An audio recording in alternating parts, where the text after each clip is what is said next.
Thank you again to Kathleen and Father Joshua for asking me to come back and play Charlie Rose this evening. And thank you to our panelists for a really inspiring and thought-provoking discussion today. All of your presentations were very different, and yet, as you'll see from some of the questions that we've received from the audience, people have picked up on some connections between the three of you. But before we get to those, I just wanted to ask a couple of things that I noted myself when I was listening to your presentation. So, Cameron, one thing that you mentioned as a sort of moving forward with respect to filmmaking, but I think we can also apply this to other areas of the arts as well. You said that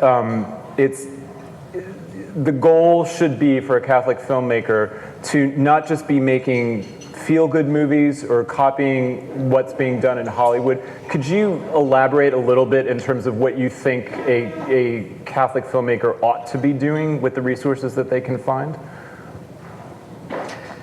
Can you rephrase your question so that your question doesn't sound as smart as my answer?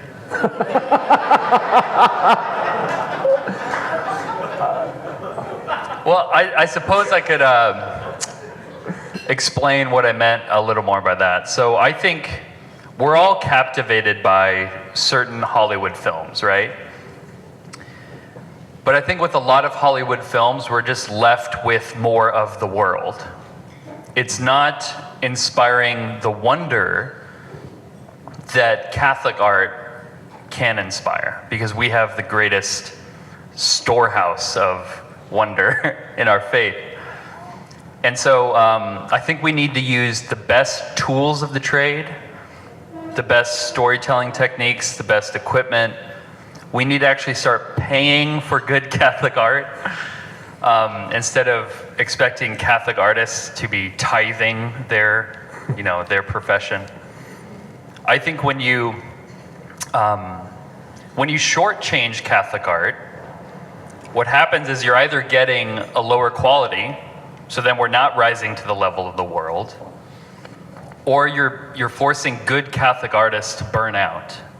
And I've seen filmmaker friends of mine just burnt out. The church expects them to work on discount, and they get discounted work, and it's just burned out. So I think we need to use the best resources available to us, but not lose our soul in the process. So I also see art that calls itself, that is made, let me put it this way, made by Catholics that leads people to sin, or doesn't deal seriously with sin. I think, for example, comedy is all too often, it doesn't deal seriously with sin. It minimizes sin. One of the reasons I love horror films is because it develops within you a horror of sin.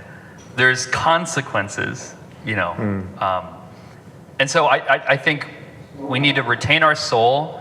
It is about making yourself the work of art first, and then filmmaking becomes an outlet for expressing the truths of the faith. But we can't lose our soul while we're making art, and we have to support Catholic art. And just like Hollywood, I mean, I think we have the resources, if we all work together, to make better things, more long-lasting things than Hollywood can come up with.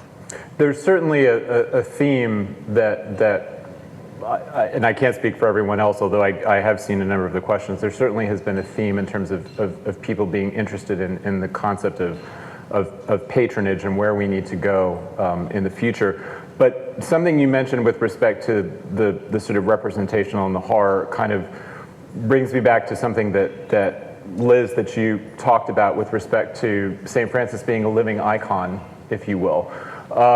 And later on in your talk, you talked about how beautiful art is supposed to unite us, but I'm wondering, what is the place of the ugly in art? Because a lot of contemporary art is ugliness for the sake of ugliness. But is there a place for representing things that are not necessarily aesthetically pleasing, but that still carry a valid, or if you will, uplifting message with them in the arts? Of course. It is part of the question of reality in art, of nature in art. I mean, the most obvious, to keep sort of flogging our favorite bad boy artist, are the dirty bare feet of the Madonna of Loreto pilgrims in Sant'Agostino, where you approach a work of art and the first thing you see are a pair of dirty bare feet, but those feet become transformed as you begin to realize that these are the vehicle that have brought these pilgrims to their knees before the apparition of the Madonna child. And so your first impact, yes, is ugly. Your first impact is you wouldn't look twice at these people if you met them on the street. But then in the context of the work talks about the danger of dismissing these people because they are indeed given a privileged view of heaven. And then, of course, the most famous image, that which defines a Catholic church. I mean, when you're watching TV, I do this all the time when they're like showing you like the inside a church scene, and I'm kind of looking to see what the art is in there to figure out what kind of church they're in. I mean, they're always wrong. I mean, we'll leave that aside. The defining characteristic of a Catholic church is the ugliest thing you can possibly imagine: the torture and death of God. And we have gone through a very long transformation in that subject matter, starting with the first 450 years of Christianity, when we simply wouldn't show it. Just no, we're not doing that. And then when we showed it, we showed Jesus on a cross, but I'm alive, it's okay, we're all good. And then Giotto, who that work I showed you, I have a whole like mental scenario in which if they put that work up in 1304 in Santa Maria Novella in Florence, and a few hours later, after the first mass, the little old lady is like coming round to the like rectory going, "Excuse me, Father, but I find that work extremely inappropriate. I was very disturbed. Did you notice the blood flowing?" I mean, it must have, because we just don't have any record of it, but I'm sure like people's heads popped off at the time because it's an ugly scene. I mean, but that's it is yes, there is a place for the ugly, but it's important that ugliness be something that is transformable. And I think you put it perfectly. Actually, you didn't have to listen to me because you answered the question already. Ugly for the sake of ugly doesn't make sense. Right. But ugly in order to juxtapose or to highlight the beautiful is logical. Right, exactly, and the whole idea of the man of sorrows, if you will, of sort of he is made ugly because of what we have done, and coming to accept that in representations of the Passion and so forth, was something that happened over time, and it took a while for people to get comfortable with that, because clearly the images that they were doing in the catacombs at first were, as you pointed out, things are going to get better, right? Just hang in there and we'll get past this persecution and so forth. An earlier point in the Passion brings me to ask something that I wanted to ask you with respect to one of the two Caravaggio paintings, that you put up during your talk, and it was the one of Saint Peter in the courtyard. And you mentioned during your talk how we can all identify to some extent with Christ in those situations in which he's been betrayed by his best friend, and we've all been there. We're also sometimes Saint Peter. But it's interesting in that image because the central figure in that image is the maid.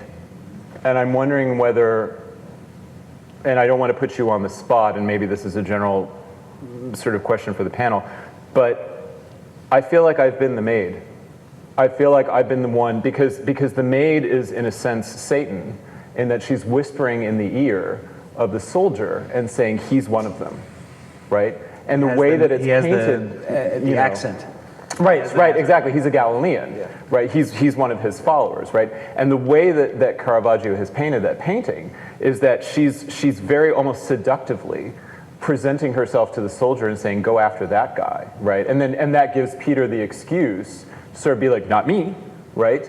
But it's that kind of betrayal, if you will, in a sense of not directly denying the Lord, but sort of pointing to someone else and saying they're not worthy, right, or they're less in some way. And I'm wondering if that's something else that you've thought about with that picture. Well, I'd like to connect that with the question you asked of in some ways, of Cameron and Liz of the reality of evil and representations of ugliness and what purpose they serve. First of all, just very briefly, in the spirit of intersectionality and equity, I should note that this is like my third scotch, so let's see where this goes. You know, what you're pointing to, you're right. I mean, the maid in that painting and in the gospel story is something very evil about her, right? Mm-hmm. Of the sort of the nosy kind of accuser. Yeah, you know, he's one of them. You know. Right. And so the question becomes: so in other words, in that sense, I mean, there's nothing particularly ugly about her in Caravaggio's representations, but you know, she's nevertheless representing, like you said, a kind of seductive evil, which to me, to attempt to bring together what Liz and Cameron have talked about, what is the place of ugliness in contemporary art? What can we do with ugliness and evil? I think of something like the work of the contemporary Hollywood actor Ari Aster, who did a pair of horrifically scary movies. I mean, the scariest movies I've seen maybe ever, or maybe in a long time. Yep. Hereditary and Midsommar. Yeah. And Midsommar, particularly. Yeah. And so what is he doing there? Typically, his subjects are these secular people. You know, in Hereditary, it's this kind of atomized upper middle class family living somewhere in a suburb. Everything should be fine in life, but one of the kids is a pothead, the other one's a little weird, and they're utterly vulnerable to really kind of satanic forces, right? Mm-hmm. And in Midsommar, you have again, a group of grad students cohabiting sexually, floating around, just that sort of they're floating the flotsam and jetsam of American youthful life with no direction, and then they suddenly find themselves in this pagan community with a very clear sense of cycles of nature, of perpetuating their own community, even if it means destroying others. It's pure paganism in a way. And in both cases, the weak and the secular collapses in the face of this forceful evil. Mm-hmm. And so I think what purpose can ugly representations of ugliness, of horror, serve in contemporary society, and what can Catholic art do with it? You can Astor better than I think any Catholic artist alerts to the fact that somehow secularity is not enough in the face of a more virile force of evil in the world. And I think we can play with that because we have the kind of deeper theological understanding of these things. Well, there's also, I think, and I'm going to start with these now because there seems to be a recognition among people who are attending here today, and it may be perhaps because of the events that have taken place over the last 18 years. 18 years, wow, 18 months, excuse me. Hasn't been that long since the last conference, people. But there has been a lot of ugliness that has been put on a pedestal over the last year and a half in our society. That is something that, and you can make the argument of whether society follows art or art follows society. I think there's more of a symbiosis rather than one or the other. But whether it's popular culture or the media or the way that different things are sort of spoken of even in sort of non-artistic media, there is a tendency, as one of the attendees here has pointed out in one of the questions, of having an unprecedented oversaturation of images and visual content with an onslaught of just noise, right? Of just negativity and shouting and screaming and all of these kinds of things. How do we combat that? Because it seems as though if we're going to try to bring beauty into the public square again, it's going to continue to get shouted down, right? Because the current ethos of the culture is everything that is ugly is beautiful, right? Everything that is previously was considered to be abhorrent or divergent in some way is now the accepted norm. So in a sense, we are the counterculture. How does the counterculture, coming from the perspective that we're coming from, which is a hopefully a charitable, nonviolent way of going about doing things, how do we get our voices heard in an environment that seems to only want ugliness? Liz?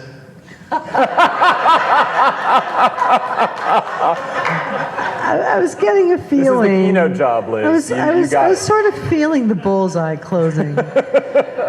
It's you know what? It's because I'm the only one not holding a scotch. That was the mistake. I knew it. I should have grabbed a glass and then leave me alone.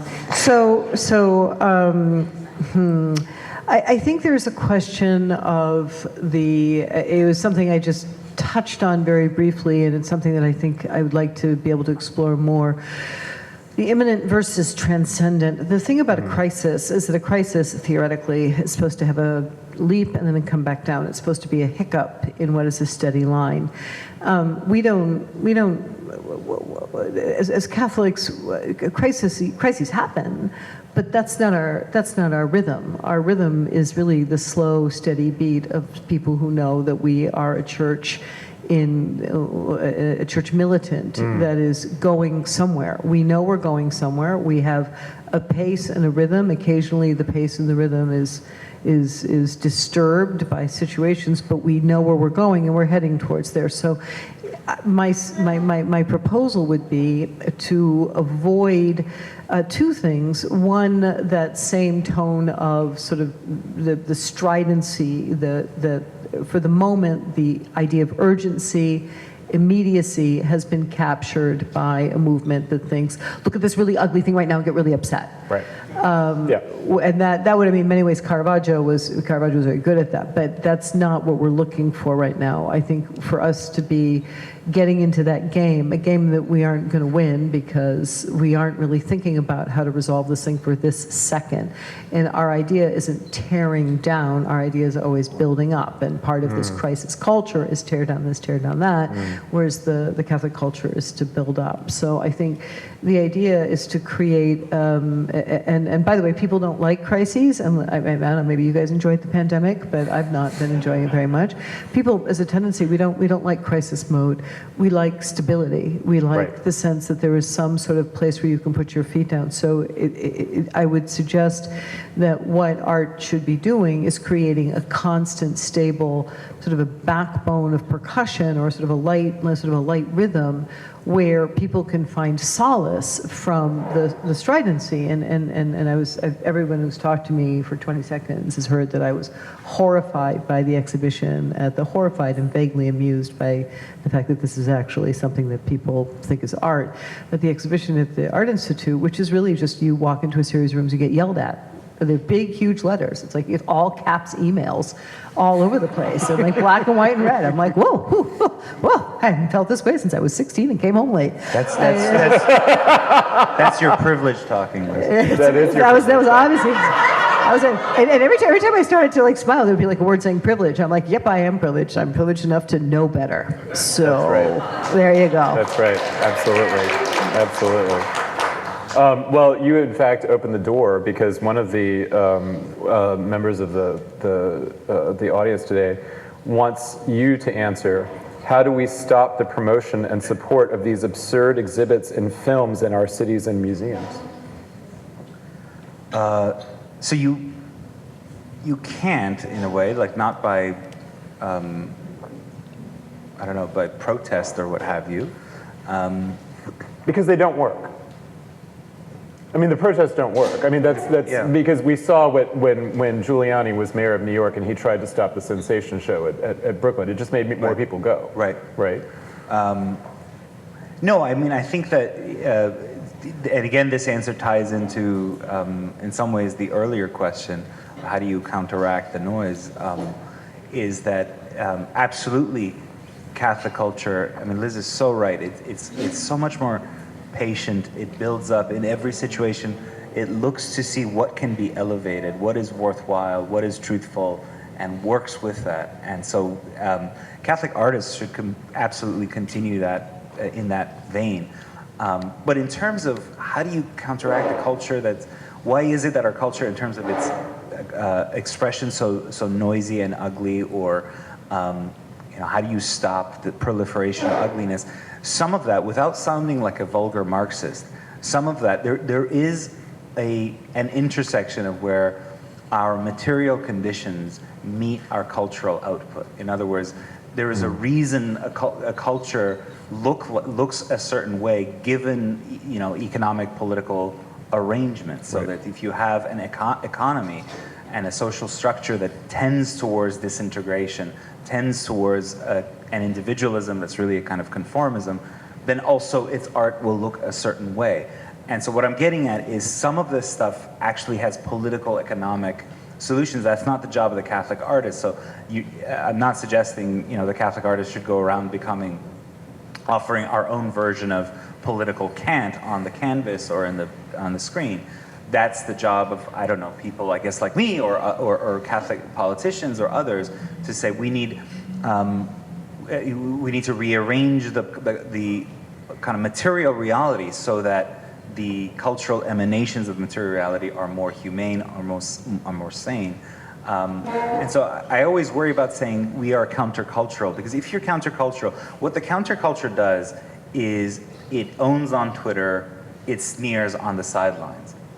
Countervailing power says, no, this is what's beautiful. And we're going to banish what is ugly from the public square, what is noisy. But that takes political work, it takes economic work. That is, again, but I wouldn't call on the Catholic artist to engage in that kind of work, because that would debase art in the same way that the other side debases art. And so it would. Yeah. But there is a job for how do you shift material reality so that the cultural reflections of material reality are also different. Well, and in terms of shifting, and this goes to something that I mean, all three of you touched on this, but I do remember Cameron in particular kind of touching upon this.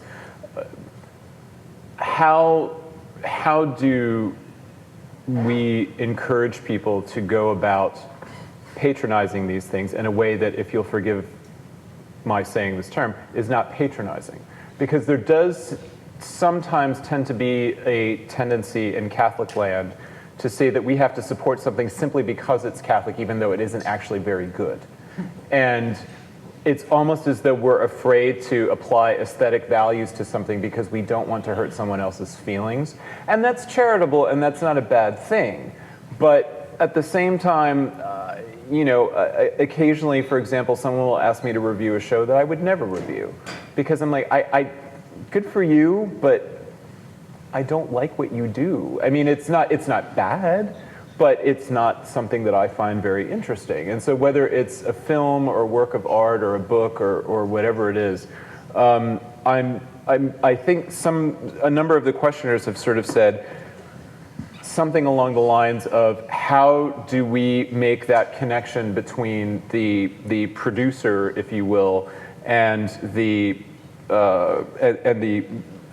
sort of provider of the wherewithal to create these things? Because there doesn't seem to be a great connect at the level that seems to garner the amount of attention of, say, Banksy, shredding a painting and selling it for even more than what he did before, right? Whereas you're lucky if you're doing a sculptural piece for a small Western college if you can, make a few $1,000s off of it, right? There's a disconnect there.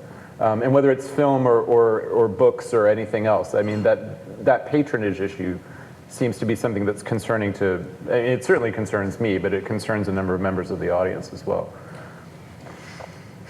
Yeah, Liz, I'm not passing it back to you. I'm just saying, in your talk. Not yet. Not yet. In your talk, you mentioned taking risks with art, and sometimes those risks don't turn out. I think a lot of times with Catholic films, that's actually been the case, where they fall into that category of making Christians feel nice for being Christian and don't really make a difference. And are pouring a lot of money into something that doesn't challenge anything, doesn't inspire curiosity, It's really paint by numbers. You know, the saints are floating around. They're kind of plastic statues. So I think you do have to take risks, but it's about, I mean, just because art is made by a Catholic doesn't mean it's Catholic art. I think, you know, people can be validly married, but it's not all marriage is marriage, you know? And you want to find an artist that's married to the faith. It's just like pulls creativity from the faith. It's bottomless, inexhaustible. And I think the best artists, doesn't mean they were all saints, but they definitely pulled from that storehouse of the Catholic faith. And if you take a risk with an artist and they totally fail, you just find a different artist, I guess. I don't know. Right. I mean, are there any, and this was sort of a related question, particularly for Liz, but also for anyone. Are there any artists, creators, makers that are working right now in a modern and contemporary sense that we ought to be aware of, that for whatever reason we're not at this point? Are there any names that come to mind? And if you're in the room, this is not intended to be an endorsement of your product, but I'm just mentioning this in case anyone thinks of anything. And I will say, just as from my own perspective, I often find Catholicism in places where they didn't intend it to be, so that I will see a film or I will read a book and I will find God there in a way that I wasn't expecting. And I don't know that the author or the curator or whatever it was, and it was necessarily planning to either, and yet they've stumbled into the sublime without even realizing it. So that might be, you know, perhaps an easier example to think of. Well, I think you all had an excellent opportunity to see them in that slideshow that kept running over in between our talks. And there were a great many artists who I've seen on many other occasions who are really doing vivid, interesting, exciting things. I think you also saw in that slideshow that there are two options in which we can take Catholic art, because right now it is truly Catholic in the sense of being universal. And so we have an art that is much closer to the written icon, something that's very married, intensely intertwined with theology, which, you know, whatever my personal feelings are, in a moment where you have a hard time, these polls and studies of people who don't know who Noah is, who don't understand what the lady in the room with the angel talking to her might be. I mean, there is a lot to be said about going back and finding images that simply present the truth and the teaching and the meaning in a clear and unequivocal way. And then there are a number of really beautiful artists who are doing works to hold up images of saints. So these people who are, you know, are role models. These are the people who blazed the trail to heaven, and yet every single time, and you guys, some of you heard me say this, but when I get really psyched when we're about to have one of these canonization ceremonies in St. Peter's, and it's been ages, but I always get really excited because we have all these new saints and we get the whole square dressed up. It gets so exciting. And so there's the day when they're going to put out the images of the saints, and you turn the corner into St. Peter's Square, and there are a bunch of really ugly passport photos. I just can't get excited. I'm like, woo, woo. Wow. All right then. Right. Like, I mean, you're telling me this person was like, you know, filled with God's mercy, and yeah, look like she had a really bad breakfast. So there's room for art to really try to present or make present these people in a way that we feel like we could know them and like them and not want to see them before, you know, several drinks. And then storytelling art, I fear, in the world of the visual arts has become a little bit more complicated because cinema has really taken over. We sort of depend on cinema for our narrative type of imagery, and in that case, to your point, I have always felt that if Michelangelo lived today, he'd probably work for Pixar. There's something very beautiful about the early Pixar movies where they take a value that is a common shared value, and it's Christian value. So Yes. these, whether it's friendship or family, they took a value and they built around the value a story that they created. Right? They invent that story around that value. The value is a Christian value. And then they add to it what you can feel in those movies, the technological joy of a group of people in a room going, oh man, let's try this. Let's see what happens if we do this. And each one, they're trying to set this new bar. It's the one place where I really felt like you could see this excitement of telling something that they know is true, showing off all the skills they've learned in art, and they know that working together, they're telling a story that's going to really leaven the world. So, Well, and you made the point during your presentation as well that as each generation goes by, the story has to be told again. And it has to be told again in a way that is going to make sense to that particular generation, because someone who is hearing the story of the incarnation now is not going to approach that story in the same way that someone, living 1,000 years ago would have done. It's still the same story, but it needs to be, not necessarily updated is not quite the right word, but it needs to be presented in a way that someone can sort of say, okay, I can see sort of where that's going. And this also puts me in mind of what you were talking about with respect to the first part of your talk and the importance of ritual, and how ritual in these traditional societies was something that had to be renewed periodically depending on what was going on with the particular unit at the time. But how do we use the renewal of ritual now to sort of, if you will, make those stories relevant to the next generation that's coming? Well, you don't.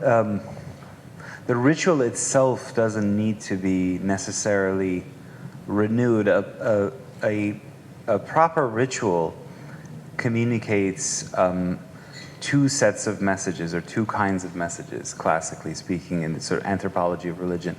One are canonical messages, right? Those are messages about the ultimate meaning of existence, so that when you are at the Mass and you say this sort of penitential rites, I confess to Almighty God, and to you, my brothers and sisters, there is a story about salvation as such, or about sin and redemption as such, which applies to everyone in every age. And then there are indexical messages, namely when you say, I confess to Almighty God, you are recalling your own sins and your own, whatever it is that you went through that week. And in a proper ritual, and the Catholic Mass is the supreme example of this phenomenon, a fusion happens between the indexical and canonical messages, such that when you say those words and the person next to you says the same, you may have had completely different experiences, but those two things are fused together.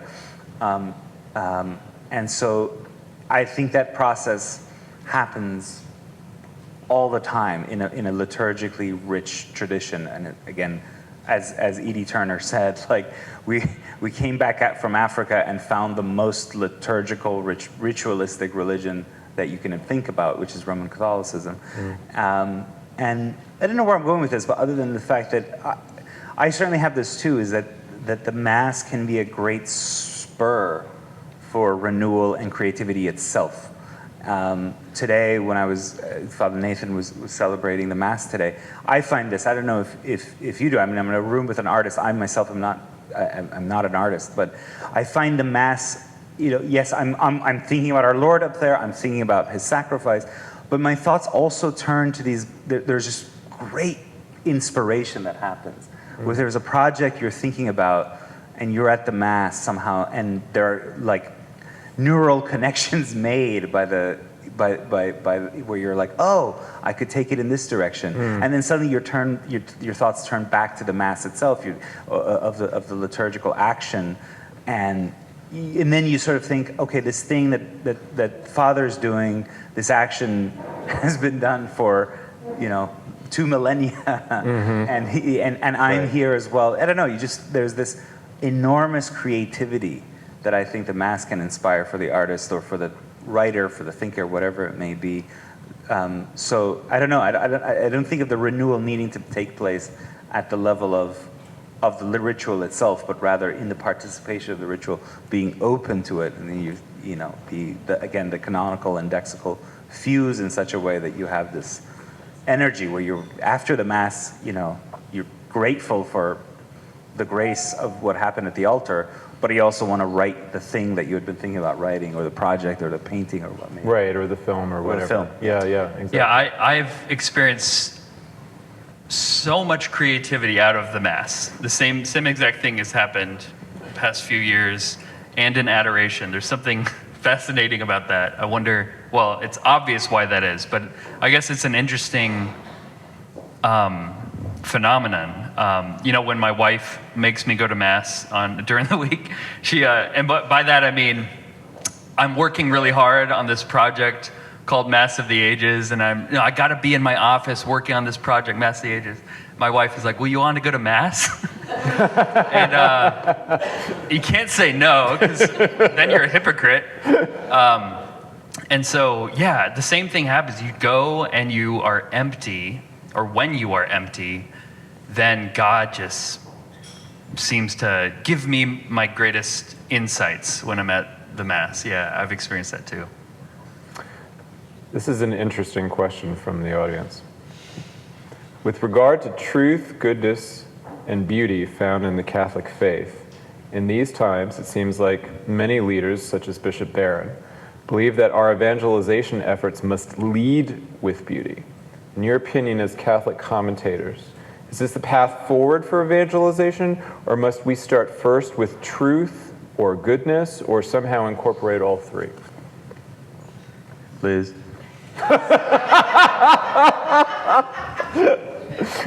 Is there any question about what I'm going to say here? I would argue there is also a question of good is a possibility.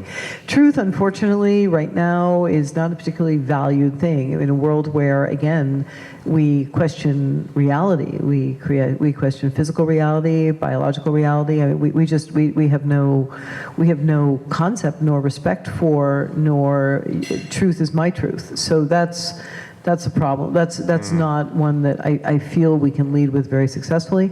Beauty,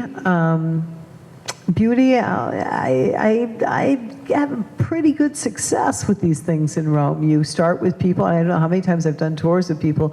I would like the psychological tour of Michelangelo. I'd like you to explain the Sistine Chapel from the point of view of Michelangelo's psyche. Sure thing. So he was thinking about God. And maybe put a little bit more subtly. Oh, great, that's filmed. Yeah, that's going to be great for my business. All right. So, I find that in all of the barriers, there is a sort of attempt, many people, and I think wisely, understand when they're approaching something like the Sistine Chapel or the St. Peter's, they are rightly worried about the danger of being exposed to beauty. I once took a rather famous movie director who simply did not want to see St. Peter's. He had no time for the church. He wanted to see this and this and this about Vatican City State, but the one thing he did not want to see was St. Peter's. I insisted. He walked in, he walked out, and there was a real sense of just get me out of here. Yeah. And I understood. I understood, especially over the course of getting to know him. I get it. But these places they're very frightening for some people. One thing, this is okay if it's filmed. My best friend and my colleague, who we were in the, if you will, Catholic tour wars together. We used to describe certain people as what we called them the nail people, and you would be sitting there, going on and on. Back when you were talking about the Sistine Chapel, on and on about the beauties of the Sistine Chapel, what it means for Michelangelo to show the invisible beginnings. Like, excuse me, why is there that nail on the wall? And at the beginning, it used to drive me crazy. But then I began to realize it's another defense mechanism. These are all defense mechanisms.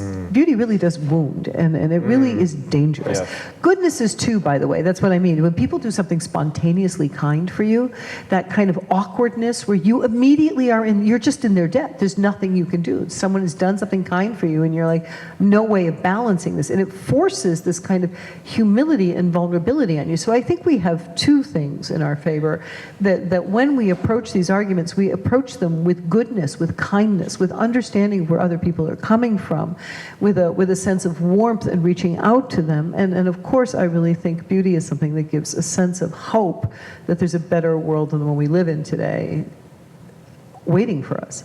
Yeah, absolutely. Yeah, I think we have to lead with the beautiful because we live in a world where the church is well catechized to a large degree. They know to a large degree what the truths of the faith are, but they're not wowed by them. I mean, the fact that we approach the King of the universe, who's not only become man, but become our food, and we often receive him with yawns, Right. tells me that we need to be wowed by truth. Right. We know the truth. All of us in this room know that truth. But beauty is the way that we can see it. Like light through a diamond. It's the same light, but sometimes we just need to turn the diamond to get a different perspective. And the world needs that different perspective. I mean, when I mentioned in my talk, we have no shortage of quality. I didn't mean quality of story or art. It's quality of just shallow quality. You scroll social media and you see everyone's got a beautiful drone shot and everyone has great taglines and everyone has a ClickFunnels course, and there's no shortage of quality, but what really captures people is a new perspective, a new angle of looking at it. And I think that's what artists can bring, is that new perspective to see timeless truths, but making them ever new. And I also think we should lead with beauty because Bishop Barron knows better than me. He's a bishop. Very good, very good. And I think it was interesting as well that you had pointed out about the idea of approaching the beauty and receiving it in this very humble form of food, which we take for granted so often, in part because we've all been to masses where there's not a whole lot of beauty going on. And I'm not talking about something as magnificent as the mass that we had today. There is still beauty that can be found in a very simply but devoutly and reverently celebrated mass in a very tiny chapel, right?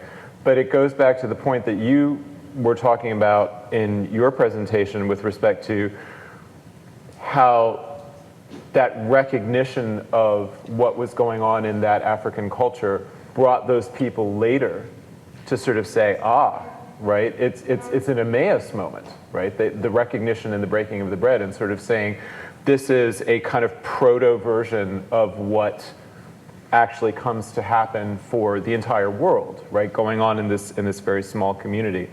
And I will wrap up from the questions that we've received to say, based on all of these kind of various threads that we've talked about, how does art, from our perspective here tonight and those who are going to be watching these videos, lead some sort of a cultural reformation going forward, if we assume that one is needed?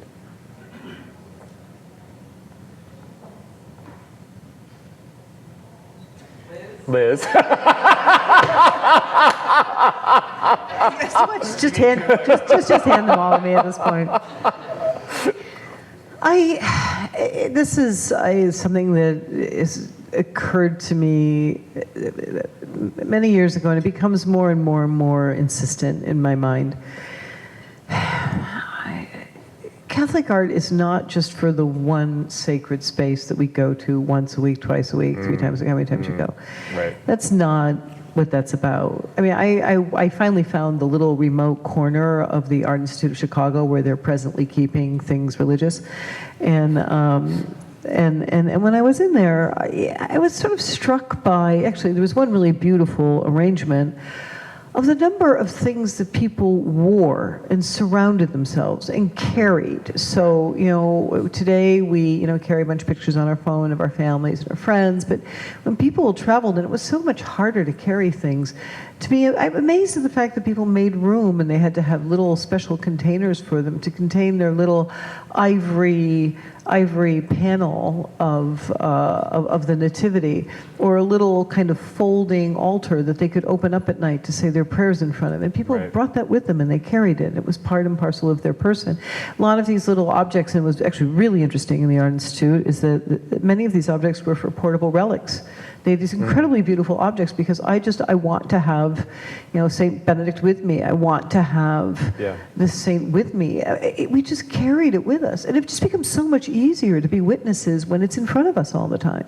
Sure. Like, oh yeah, I can talk about this because I was looking at it yesterday. Oh, I was talking to Saint Dominic this morning and I was thinking, I feel like if we really want to help, then we can't let art be confined or beauty be confined to that one little, and Pace, it's an incredibly beautiful mass, but that was a little section of our week. We have to find a way to let it infiltrate who we are when we're having breakfast in the morning. What do we look at when we motivate ourselves to go outside?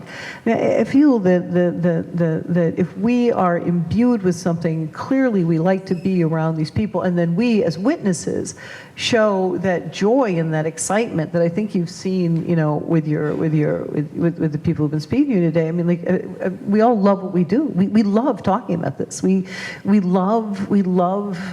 That's something that and you do. That's why you're here today. You love this.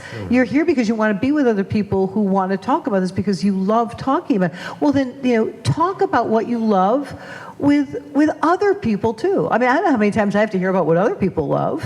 Why can't I talk about what I love? Yeah. Is I'm just as convincing and I'm just as sure as everybody else. And so I think that is the change. It needs to be it is sacred and it's set apart, but it needs to be sort of set apart and emblazoned on who we are. That's I think how we change the culture. Did you want to? Yeah, just those are very close to my own thoughts, but I would also add that I think that the Catholic artist should be in the position of the greatest Catholic movie character of all time, which is Babette from Babette's Feast. How many of you have seen it? Yes. But it's about this French Catholic woman who misfortune brings to live among Lutherans in Sweden or something, and they're utterly dour. They're just they're incredibly all about. They're austere, right? They're Lutherans. And they eat dried fish all the time. And then I'm going to spoil the movie for you, but exactly, they eat dried fish. But she happens to win the lottery. I'm going to spoil the plot for you. And what she does with the money she's won is she throws an amazing feast for the villagers of this Lutheran, and it's obviously it's a Eucharistic moment of what she does out of love for her, so she spends her entire lottery winnings on this amazing meal for these Lutherans. Right. And we are in some ways living, amidst Lutherans, except more dour and more austere, people who are unbelievably alienated by the COVID regime, right? Yeah. So they look at you from behind the mask with these kind of fearful eyes, and they are constantly told that they're, any contact with their fellow human beings has to be followed up with, sanitary washing of their hands. Even though, by the way, we know that the virus doesn't spread by touch, but it's never going to go away, right? Like they're so fearful, they're so isolated, they're so alienated. Catholic art comes in a way like Babette, just saying, I'm going to be gratuitous. Yeah. Just at a natural level, I'm going to share with you.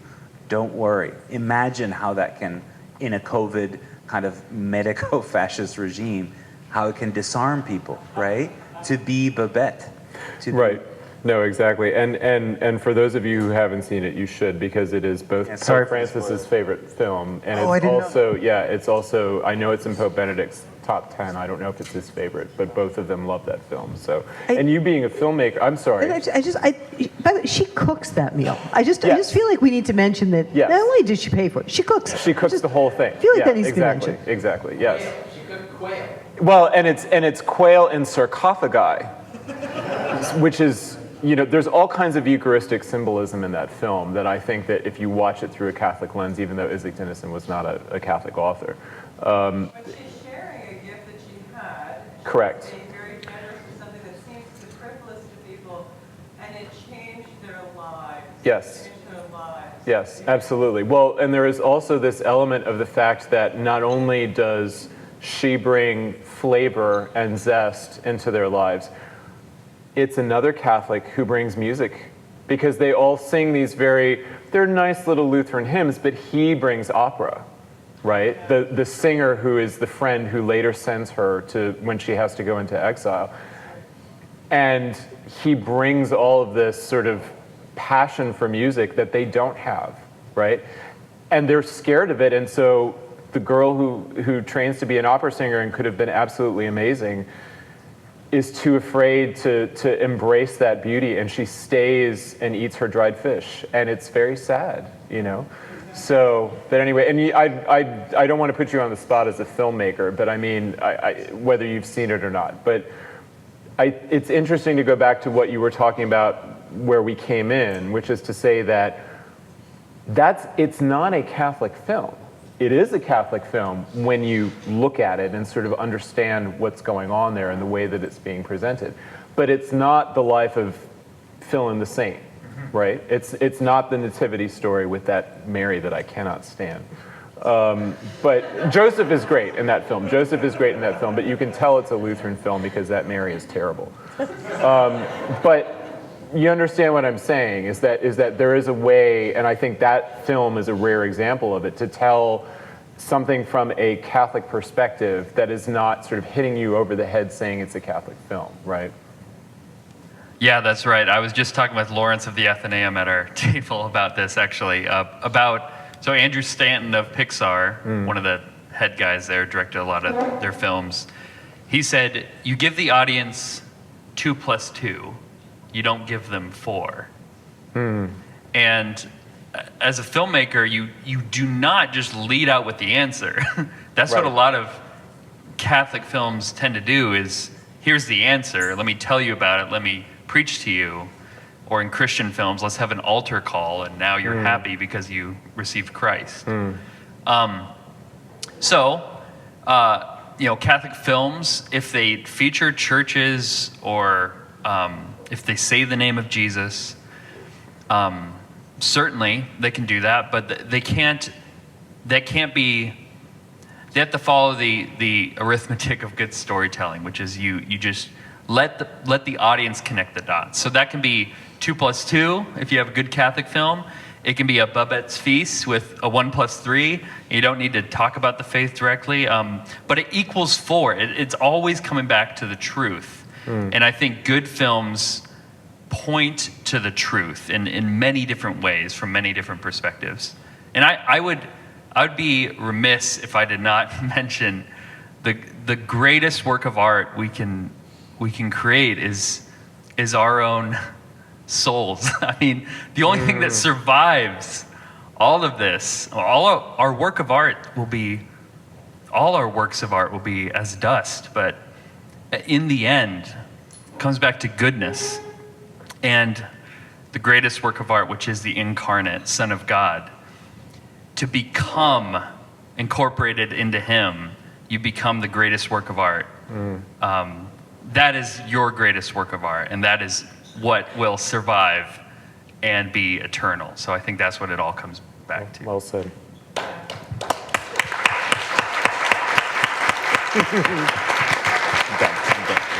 I'm so sorry that we have to end, but we've run a bit long tonight. But before we go, I wanted to present handmade icons from Poland of St. John Cantius to all of our speakers, just as a small way of saying thank you very much for being here and sharing so much of your gifts and scholarship. Thank you so much. Thank you.